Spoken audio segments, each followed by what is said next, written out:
नहमदुहु व नसल्ली अला रसूलिहिल करीम अम्मा बाद अस्सलामु अलैकुम व रहमतुल्लाहि तआला व बरकातुहु।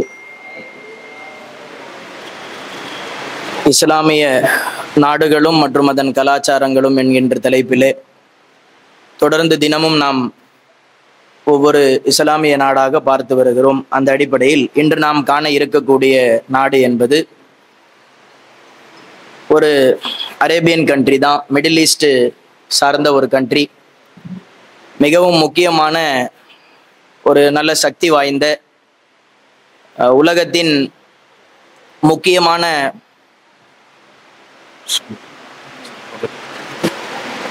முக்கியமான நாடுகளில் ஒரு நாடாக இந்த நாடு கருதப்படுகிறது. அதுதான் கத்தார் என்கின்ற நாடு. ஆக்சுவலாக இந்த நாட்டினுடைய முதல் பெயர் என்பது கத்தாரா என்று இருந்தது.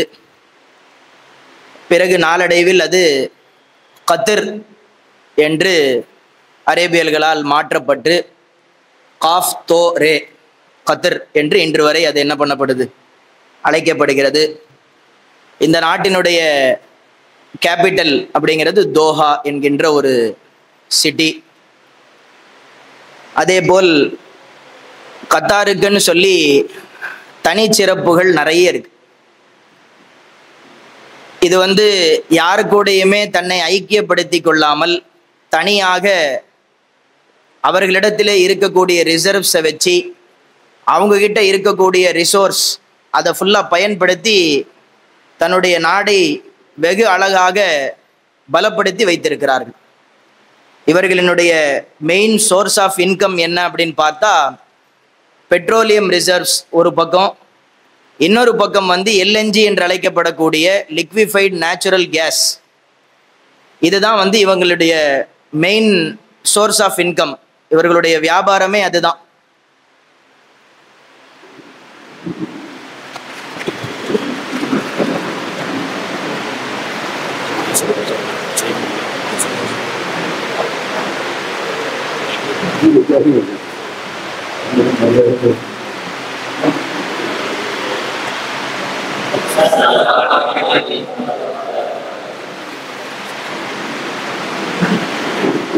இப்போ உலகத்திலேயே மூன்றாவது மிகப்பெரிய பெட்ரோலியம் ரிசர்வ் இருக்கக்கூடிய ஒரு நாடு கத்தார்.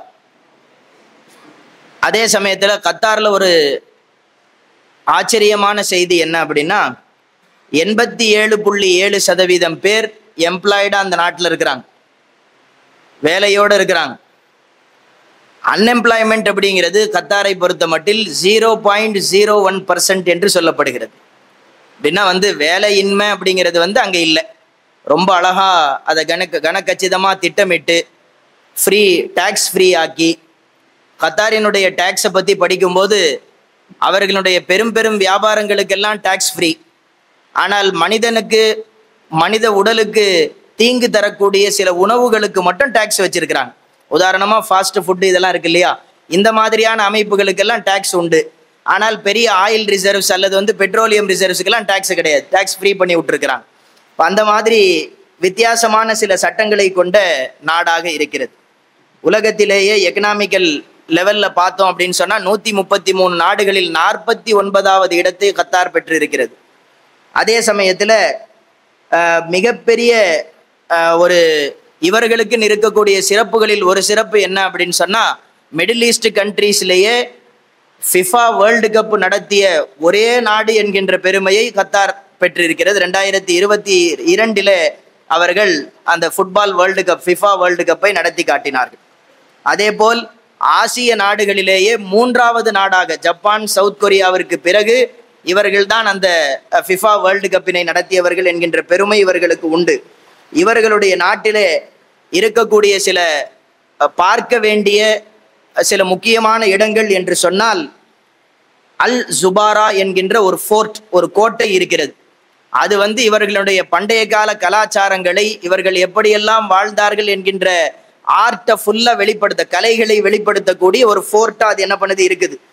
அதே போல் இவர்களுடைய டிரான்ஸ்போர்ட்டேஷன் இருக்கு இல்லையா, கத்தார் ஏர்வேஸ் அப்படின்னு சொல்லி, ஏர்லைன்ஸ் அப்படின்னு சொல்லி ஒரு இவர்களுக்கு என்று தனியாக ஒரு விமான சேவை உண்டு.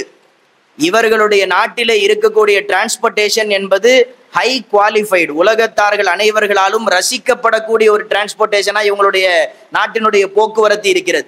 ஹம்மாத் இன்டர்நேஷனல் ஏர்போர்ட் என்ற ஒரு ஏர்போர்ட் இவர்கள் வைத்திருக்கிறார்கள். அந்த ஏர்போர்ட் உலகத்தரம் வாய்ந்தது, அதிநவீன பல ஃபெசிலிட்டிஸ் இருக்கக்கூடிய ஒரு ஏர்போர்ட்டாக மொத்த உலகம் சார்ந்த மனிதர்களால் கருதப்படுகிறது. அதே போல் இவர்களுடைய ஊரில் சூக் வாகிஃப் என்கின்ற இடம், மியூசியம் ஆஃப் இஸ்லாமிக் ஆர்ட் என்கின்ற இடம், நேஷனல் மியூசியம் ஆஃப் கத்தார் என்கின்ற இடம், ஆஸ்பயர் பார்க் என்ற இடம், அதே போல் சிட்டி சென்டர் தோஹா மால் என்ற இடம், தோஹா ஃபோர்ட் என்ற இடம், இவைகள் எல்லாம் பெரும் பெரும் கட்டடங்களாக இவர்களுடைய கலை நயங்களை, ஆர்கிடெக்சரை வெளிப்படுத்தக்கூடிய மிக முக்கியமான ஒரு அங்கங்களை இந்த கட்டடங்கள் வகிக்கிறது. அதே சமயத்துல இவர்களுக்கு அப்படின்னு இன்னொரு அமைப்பை நம்ம பார்த்தா, க்ரூட் ஆயில் தயாரிக்கிறதுல இவங்க உலகத்திலேயே மிகச்சிறந்த நாடாக இவர்கள் இயங்குகிறார்கள். க்ரூட் ஆயிலை இவங்க என்ன பண்றாங்க, தயாரிக்கிறாங்க. அதே போல் இவர்களிடத்திலே இருக்கக்கூடிய ரிசோர்ஸை சரியா பயன்படுத்தக்கூடியவங்களா கத்தார் இருக்கிறாங்க. கடலோர பகுதிகளை ஃபுல்லா அவ்வளவு அழகாக எளிதாக வாட்டர் கேம்ஸ் விளையாடுறதுக்கும் சில ரிலாக்ஸேஷன் பண்றதுக்கும் உண்டான உகந்த பகுதிகளாக அந்த கடலோர பகுதிகளை இவர்கள் சமப்படுத்தி அழகாக வைத்திருக்கிறார்கள். அதே போல் இவர்களிடத்திலே இருக்கக்கூடிய டெசர்ட் பகுதிகளை, நீங்க பாலைவனங்களை எடுத்துக்கிட்டா அங்கே கேமல் ரைடு, அதே போல சஃபாரி டிரைவிங் போன்ற பல விளையாட்டு போட்டிகளை அங்கே வைத்து அதையும் அவர்கள் பயன்படுத்தி அழகாக்கி வைத்திருக்கிறார்கள்.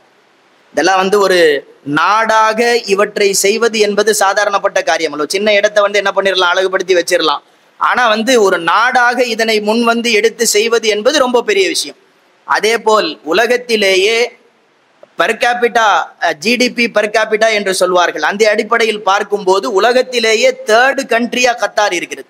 கிட்டத்தட்ட ஒரு சராசரி மனிதன் அந்த பெர் கேபிட்டா அப்படிங்கிறது, ஜிடிபி பெர் கேபிட்டா என்பது $82,000, ஒரு மனிதருக்கு $82,000 என்கின்ற அடிப்படையில இவர்களிடத்திலே அந்த பெர் கேபிட்டா வைத்திருக்கிறார்கள். உலகத்திலேயே 3rd கண்ட்ரியா இவங்க என்ன பண்றாங்கன்னா இருக்கிறாங்க. வேற எந்த அரபு கண்ட்ரிஸுக்கோ அல்லது வேற எந்த இஸ்லாமிக் கண்ட்ரிஸுக்கோ இல்லாத அளவிற்கு இவர்களை பற்றி எழுதும் போது இப்படி எழுதுகிறார்கள், இவர்கள் ரிச் அல்ல, வெரி ரிச் கண்ட்ரி என்பதாக எழுதுகிறார்கள். இவர்களுடைய பேரே வெரி ரிச் கண்ட்ரி அப்படின்னு என்ன பண்றாங்கன்னா எழுதுறாங்க. மொத்தம் 17 லட்சம் மனிதர்களை கொண்ட ஒரு பாப்புலேஷன், 17 லட்சம் அவங்ககிட்ட இருக்குது. 4471 ஸ்கொயர் கிலோமீட்டர் கொண்ட பகுதிகளை இவர்களுடைய நாடாக வைத்திருக்கிறார்கள். ரொம்ப ஒரு சின்ன இடம்தான், ஆனால் இவர்களுடைய ரிசோர்ஸ் என்பது ரொம்ப பெரிய ரிசோர்ஸ். அதே போல் இவர்களுக்கு உண்டான உணவு என்பது மதுரௌபா என்று அழைக்கப்படக்கூடிய ஒரு உணவை இவர்கள் ரொம்ப விரும்பி என்ன பண்றாங்கன்னா சாப்பிட்றாங்க. மதுரௌபா அப்படிங்கிறது ஹலீமை போன்ற ஒரு உணவு.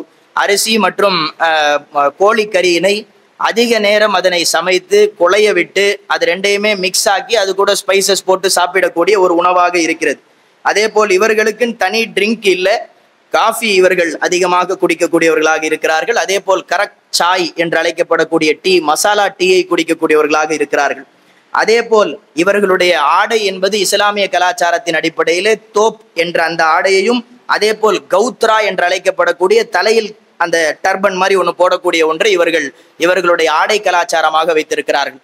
கிட்டத்தட்ட இன்று வரை பார்த்த நாடுகளில், இஸ்லாமிய நாடுகளில் ஓரளவுக்கு பெயர் சொல்லும் அளவிற்கு சக்தி வாய்ந்த நாடாக, அன்எம்ப்ளாய்மெண்ட் இல்லாத, எம்ப்ளாய்மெண்ட் அப்படிங்கிற அந்த அன்எம்ப்ளாய்மெண்ட்டுங்கிற பிரச்சனை இல்லாத நாடாக, யார் வந்தாலும் அவர்களுக்கு உண்டான பணிகள் சரிவர இருக்கக்கூடிய நாடாக, பெர் கேபிட்டா இண்டெக்ஸிலையும் ஹியூமன் டெவலப்மெண்ட் இண்டெக்ஸிலையும் தெளிவான ஒரு நாடாக நாம் இதுவரை பார்த்த நாடுகளில் கத்தார் என்பது முதன்மையை பெறுகிறது.